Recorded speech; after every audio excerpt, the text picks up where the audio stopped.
जय गुरुदेव, जय गायत्री माता। आगे गुरुदेव जी प्रेरणाप्रद प्रसंग में लिखते हैं कि काशी जी की यात्रा की और द्वारका भी देखी, पर हमको तो पंढरपुर ही सर्वोत्तम लगता है। सेवा मार्ग, पथिक, सांसारिक उलझनों और व्यवसाय संबंधी कुटिलताओं के कारण तुकाराम का जीवन दुखमय हो गया था। उसकी प्रतिक्रिया स्वरूप उनके मन में वैराग्य की भावना सुदृढ़ हो गई। यूं तो संसार में अनगिनत लोगों का जीवन अभावपूर्ण और दुखी होता है। ऐसा है, कष्ट आ पड़ने पर उनको वैराग्य भी हो जाता है, पर यह वैराग्य क्षणिक होता है। ऐसे वैराग्य को ज्ञानियों ने शमशान वैराग्य कहा है। ऐसे वैराग्य शमशान भूमि से बाहर आते ही समाप्त हो जाता है, क्योंकि वह ऊपरी होता है। 4 आंसू गिरते ही ठंडा पड़ जाता है। तुकाराम दुनिया के तिकड़मों में से केवल व्यथित ही नहीं हुए, वरन उन्होंने इन झंझटों की वास्तविकता को समझकर उनकी जड़ ही काट दी। यद्यपि उन्होंने घर गृहस्थी को नहीं छोड़ा, क्योंकि कर्तव्य पालन से वे विमुख होना नहीं चाहते थे, पर सांसारिक कार्यों को गौण और अध्यात्म साधना को प्रमुख मानकर सेवा धर्म के मार्ग पर चलने वाले को इस प्रकार हानि लाभ प्रिय अप्रिय सुख दुख में समत्व भावना उत्पन्न करना अनिवार्य है। स्वार्थ भाव के स्थान पर परमार्थ पथ के पथिक बनने पर उन्होंने सेवा धर्म को ही ईश्वर भक्ति का माध्यम बनाया। उनका सबसे पहला सेवा धर्म कार्य था पूर्वजों द्वारा स्थापित विट्ठल धर्म का जीर्णोद्धार। यह मंदिर विशंभर बुआ ने बनवाया था, जो तुकाराम से 8 पीढ़ी पहले हुए थे। अब यह बहुत कुछ टूट फूट गया था। तुकाराम के पास धन तो था नहीं। उन्होंने श्रम दान द्वारा इस कार्य को पूरा किया और इसी को भगवान की कायिक सेवा मान लिया। अपने इस उदाहरण से उन्होंने प्रकट किया कि केवल कीर्तन और नाम जप ही भगवान की भक्ति के चिन्ह नहीं है, वरन किसी प्रकार की प्रत्यक्ष सेवा भी उसका एक आवश्यक अंग है। इसलिए तो तुकाराम ने स्वयं पहाड़ से पत्थर लाकर इकट्ठे किए, मिट्टी भिगोकर गारा तैयार किया और दीवारें बनाई। यह सब काम उन्होंने अपना पसीना बहाकर किया। इस तरह मंदिर का जीर्णोद्धार करने से उनका स्वयं का भी जीर्णोद्धार हो गया। हृदय के अंतःस्थल में दबे हुए भाव उभर कर ऊपर आ गए। भक्ति जागृत हुई और फिर इसी भक्ति ने उनको भगवान के विराट रूप के दर्शन करा दिए। जिस मनोवृत्ति में भगवान रहते हैं, जिस भाव से भगवान मिलते हैं, उसी भाव को उन्होंने मंदिर के जीर्णोद्धार द्वारा अपने सामने मूर्तिमान किया। चित्त में ऐसे भाव का उदय होने पर गारे और मिट्टी का काम करते हुए भी भगवान की सेवा कैसे हो सकती है, इसे सच्चे भक्त ही जान सकते हैं। चंदन, धूप, नैवेद्य, आरती, प्रभाती, दंडवत, भजन, पूजन, कीर्तन, ये सब उपासना के बहिरंग हैं। इनके साथ अगर चित्त में कुछ भाव न हो तो ये बहिरंग बाहर के बाहर ही रह जाते हैं। चित्त में सच्चा भक्ति भाव होने पर ही ये बहिरंग आध्यात्मिक प्रदेश में पहुंचाने का साधन बनते हैं।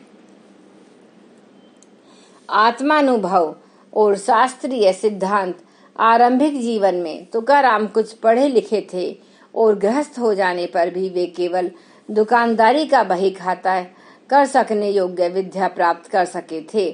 पर उसके पश्चात जब उनका झुकाव अध्यात्म मार्ग की तरफ हुआ और उन्होंने एकांत में एकाग्र होकर 2-4 धार्मिक ग्रंथों का पारायण तथा मनन किया, तो अनेक प्रकार के धार्मिक और शास्त्रीय तत्व स्वयमेव उन पर प्रकट हो गए। उनके अभंगों में वेद, शास्त्र, पुराण, गीता, भागवत सबके उपदेशों का आभास मिलता है। एक अभंग में वे कहते हैं, विशंभर बोले वेदांती चासा जंगी जगदीश शास्त्र बदती सवकाश व्यापिले हे नारायणे ऐसी गजती पुराणे, जनी जनार्दन संत बोलती वचन, सूर्याची आपरी तुका लोकी किरणा करी। वेदांत का सार यही है कि समस्त विश्व में एक ही विशंभर व्याप्त है। यह जगत जगदीश में है। यह बात शास्त्रों से धीरे धीरे विदित होती है। पुराण गर्ज कर कह रहे हैं कि समस्त दृश्य जगत नारायण का ही रूप है। जनता में जनार्दन समाया है। यह संतों की वाणी है। इस प्रकार जैसे भी विचार किया जाए, एकमात्र हरि ही समस्त लोक में क्रीड़ा कर रहे हैं। संकीर्ण विचारों के व्यक्ति विभिन्न शास्त्रों के सिद्धांतों को लेकर जिस प्रकार दूसरों पर आक्षेप किया करते हैं या अपनी ही सांप्रदायिक विचारों को सत्य और दूसरों को निराधार बतलाया करते हैं, वह धर्म संबंधी ज्ञान का नहीं वरन अज्ञान का घोतक है। धर्म में सच्ची श्रद्धा भक्ति रखने वाला व्यक्ति तो सब में एक ही तत्व को व्याप्त देखेगा। वेद शास्त्र पुराण संतों की वाणी यह समस्त साहित्य केवल इसी उद्देश्य से रचा गया है कि मनुष्य परमात्मा का बोध करके संशय रहित हो और जीवन मरण के चक्र से छुटकारा पाए। जल तो एक ही है। जल आब नीर वाटर आदि उसके विभिन्न नाम हैं। कोई नदी के किनारे रहकर उसी जल से काम चला लेता है, कोई सरोवर के जल का व्यवहार करता है और कोई कुएं के जल को सर्वोत्तम समझकर उसी को काम में लाता है। नदी, कुआं, सरोवर इन सब का उद्देश्य एक ही है। प्यासे जीव उनके द्वारा अपनी पिपासा को शांत करें, पर यदि कोई उस उद्देश्य की पूर्ति के बजाय उनके नामों उपाधि पर वाद विवाद करने लगता है तो यह प्यास लगना नहीं माना जाएगा। इसे सच्ची जिज्ञासा नहीं कह सकेंगे।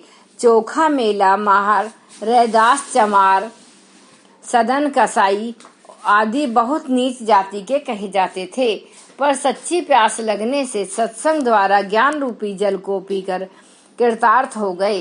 तुकाराम को भी जन्म से शूद्र माना जाता था, इसलिए ब्राह्मण धर्म की परंपरा के अनुसार उनको देवाध्यान का अधिकार नहीं था। उन्होंने कई अभंगों में स्पष्ट कहा है कि मुझे अक्षरों के बाँचने का अधिकार नहीं है, पर उन्होंने इस संबंध में कभी ब्राह्मण के साथ झगड़ा नहीं किया। उनका मन इतना शूद्र नहीं था कि मूल तत्व को त्याग कर ऐसी निरर्थक बातों पर अपनी शक्ति लगाएं। वे जानते थे कि ब्राह्मणों को वेदाधिकार होने पर भी सब ब्राह्मण वेदाध्ययन नहीं करते और जो करते हैं वे सब संसार सागर से पार नहीं हो जाते, और अगर वे सब पार हो जाते हो तो भी इसमें हमारा क्या नुकसान है। इससे दूसरों के लिए ऊंचे उठने का रास्ता तो बंद नहीं हो जाता। भगवान ने तो गीता में स्पष्ट कह दिया है, स्त्रियों वैश्या इतता शूद्रो स्तेपि यान्ति परांगतिम। इस शास्त्र वचन के अनुसार वैश्य शूद्र स्त्री सब के लिए मोक्ष का द्वार खुला है। जिनको वेदों का अधिकार बतलाया जाता है उनमें से थोड़े उनका अध्ययन करने वाले थे और उनके अनुसार आचरण करने वाले तो नाम मात्र को ही थे। इसके सिवाय वेदांत अत्यंत गहन है, शास्त्र अपार है और मनुष्य का जीवन बहुत छोटा है। इसलिए धर्म और अध्यात्म का जो रहस्य पुराणों और भाषा ग्रंथों में सुलभ रूप में मिलता है, उसी से लाभ क्यों न उठाया जाए। जिसके हृदय में सच्ची लगन है वह विवाद में नहीं पड़ता। उसका तो जो साधन समीप और सुलभ रूप में मिल जाएगा उसी का अवलंबन लेकर अपना उद्देश्य सिद्ध कर लेगा। इसलिए तुकाराम ने पुराणों और संत वाणी को ही अपने अध्ययन के लिए पसंद किया है। उन्होंने पहले ही कह दिया है, पुंडी लांचे सोई माभ्या मानी मना चली, माते ची अणिली नाही बुद्धि। पूर्व समय के संतों के मार्ग पर चलना यही मेरी प्रवृत्ति है। मैंने अपनी बुद्धि से कोई नया मत ग्रहण नहीं किया है। आगे चलकर अपनी विनयशीलता का परिचय देते हुए लिखा है, मेरी वाणी तो मूर्ख की बकवाद है, बालक की तोतली बातों के समान है। आप संत जनों का उचित सेवन करके आपका आश्चर्य पाकर ही मेरा मुख से प्रसाद गुण युक्त वाणी निकली है। तुकाराम के इन उद्गारों को पढ़कर हमको गोस्वामी तुलसीदास जी की निम्न उक्ति याद आती है। भाषा भनीति भोर मति मोरी, हंस वे जोग हंसे नहीं खोरी। छमई सज्जन मोर ढिठाई, सुनहि बाल वचन मन लाई। इसमें संदेह नहीं है कि तुकाराम ज्ञान के सच्चे आराधक थे। उन्होंने बिना विशेष शिक्षा प्राप्त किए शास्त्र के मूलत्व को ग्रहण किया और उसे ऐसे लोकोपयोगी रूप में प्रकट किया जिससे अभी तक लाखों व्यक्ति अध्यात्म मार्ग पर चलने की प्रेरणा प्राप्त कर रहे हैं। गुरु महिमा। भारतवर्ष के साधकों का विश्वास है कि सदगुरु की कृपा बिना किसी को अध्यात्म मार्ग में सफलता नहीं मिल सकती। अनेक लोग यही कहा करते हैं कि हमने ग्रंथों का अध्ययन कर लिया है, अपनी बुद्धि से उनका रहस्य भी समझ लिया है, अब गुरु की क्या आवश्यकता है। जो लोग इस प्रकार का विचार रखते हैं वे अंत में अहंकार के जल में ही फंसे दिखाई पड़ते हैं। विद्या प्राप्त कर लेने पर भी बिना उपयुक्त मार्गदर्शन के उसे व्यवहार में लाना और पूरा लाभ उठा सकना बहुत कठिन होता है। श्रीमद शंकराचार्य जैसे महान मनीषी भी यही कह गए हैं। षडंगादि वेदो मुखे शास्त्र विद्या, कवित्वादि गधम सुपदम करोति। गुरोर घृपणज्ञ मन मनश्चैन्य लग्नम, ततः की ततः की ततः की ततः की।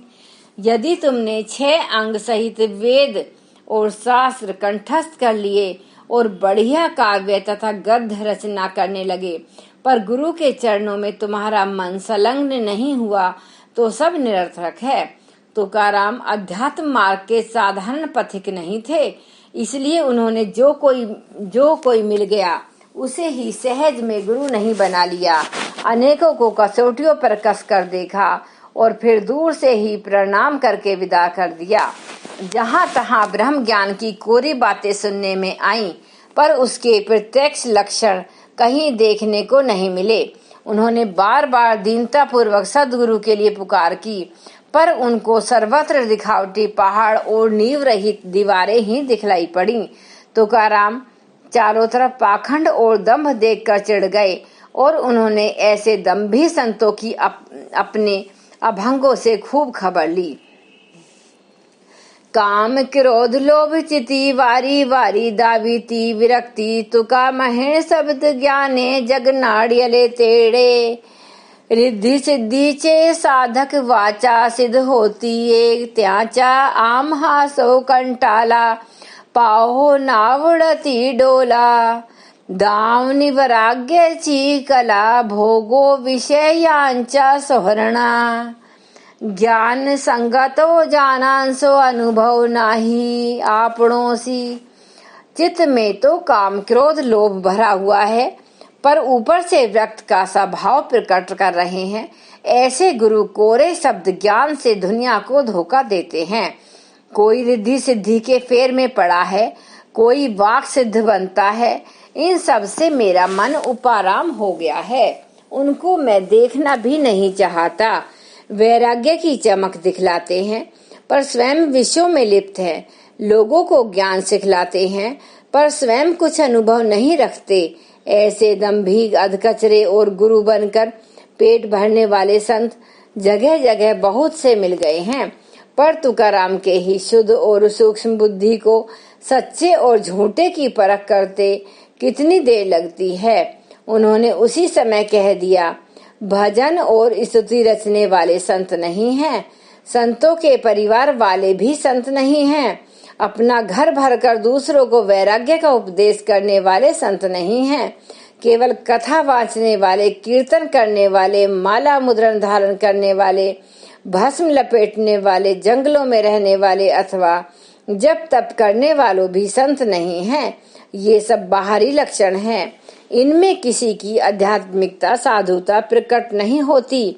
अंत में तुकाराम ने किस प्रकार इस समस्या को हल किया, उस संबंध में अपना अनुभव वे इस प्रकार प्रकट करते हैं। मैंने ज्ञानियों के यहाँ भगवान को ढूंढने की चेष्टा की, परंतु देखा कि उनके पीछे तो अहंकार पड़ा हुआ है। शास्त्र परायण पंडितों को देखा तो वे एक दूसरे को नीचा दिखलाने में लगे थे। आत्मनिष्ठा देखने का प्रयत्न किया तो उनकी चेष्टाएं उल्टे ही दिखाई पड़ी। योगियों को देखा तो उनमें भी शांति नहीं, क्रोध के वशीभूत होकर एक दूसरे को घुड़की देते रहते हैं। इसलिए हे भगवान, अब मुझे किसी के सम्मुख विवश न कराओ। मैंने इन सब उपायों से थककर अब दृढ़ता पूर्वक आपके चरण पकड़ लिए हैं। जब तुकाराम को ढूंढने पर भी अपनी पसंद के माफिक सच्चा गुरु न मिला और संभवतः ब्राह्मणों ने शूद्र मानकर उनको दीक्षा का पात्र भी न समझा, तो उन्होंने विट्ठल भगवान से ही गुरु बतलाने की प्रार्थना की। भगवान ने उनकी प्रार्थना स्वीकार करके एक पुरातन संत बाबा जी चैतन्य द्वारा स्वपर में उनको मंत्र दीक्षा दी।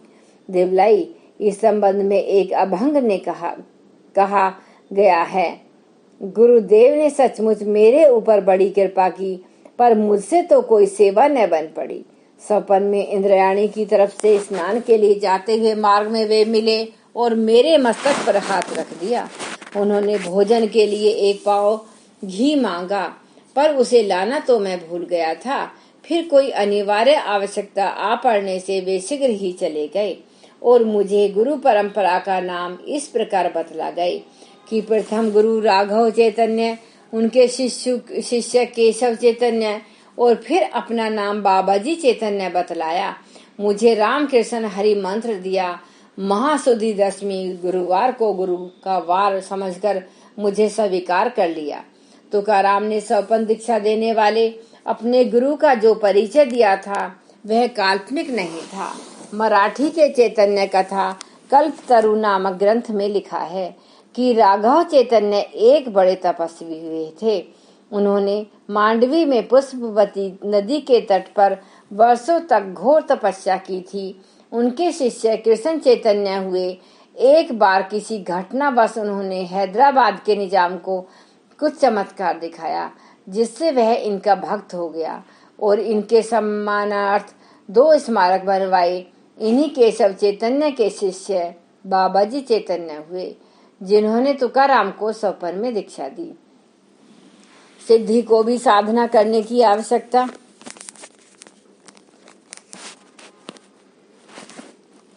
कुछ लोग ऊपर लिखी घटना में यह शंका प्रकट करते हैं कि तुकाराम तो सिद्ध पुरुष थे और अपने अनुयायियों के मतानुसार संसार के कल्याणार्थ उनकी आगमन वैकुंठ लोक से हुआ था। फिर उनको चित्त शुद्धि और अन्य साधनों की क्या आवश्यकता थी। उनके अभंगों में एकाग्र जगह कहा गया है कि संसार को धर्म नीति का मार्ग दिखलाने, भागवत भक्ति का डंका बजाने और संतों का रास्ता साफ करने के लिए मैं भगवान का संदेश लेकर आया हूँ। तो फिर सामान्य जनों की भांति चित्त शुद्धि के उपाय ढूंढने और उन साधनों को करके लोक कल्याण का काम पूरा कर सकने का रहस्य क्या है। संसार का उद्धार करने के लिए ही जिनका आविर्भाव हुआ है, उनका चित्त मलिन कैसे हो सकता है। इस शंका का समाधान यह है कि भगवान के अंश स्वरूप अवतारों के भी जो चरित्र वर्णन किए गए हैं वे सामान्य मनुष्यों के अनुरूप ही हैं। यदि वे अध्ययन, मनन, साधन, अभ्यास आदि के बिना ही महान कार्य को करके दिखला दे तो उनका उदाहरण सामान्य मनुष्यों के किस काम का।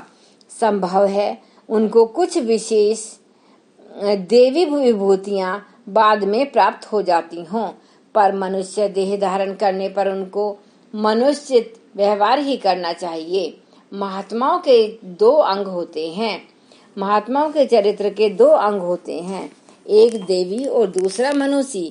देवी अंग द्वारा वे कुछ विशेष कार्यों की पूर्ति करते हैं, जिनका कार्य कर सकना अन्य लोगों के लिए कठिन होता है, परंतु अपना सामान्य जीवन क्रम में वे अन्य सब लोगों के समान ही रखते हैं, जिससे उनका चरित्र हमारे लिए दृष्टांत स्वरूप और अनुकरणीय हो सके। भगवत गीता के अनुसार भगवान ने आवश्यकता पड़ने पर अर्जुन को विराट रूप का दर्शन कराया था, पर साथ में यह भी कह दिया था, मम वर्तमानु वर्तन्ते मनुष्य पार्थ सर्वस्य। इस कथन द्वारा उन्होंने वर्णाश्रम धर्म के पालन और लोक संग्रह के आदर्श का अनुसरण करने का निर्देश किया है। तुकाराम के चरित्र में भी ये दोनों अंग दिखाई पड़ते हैं।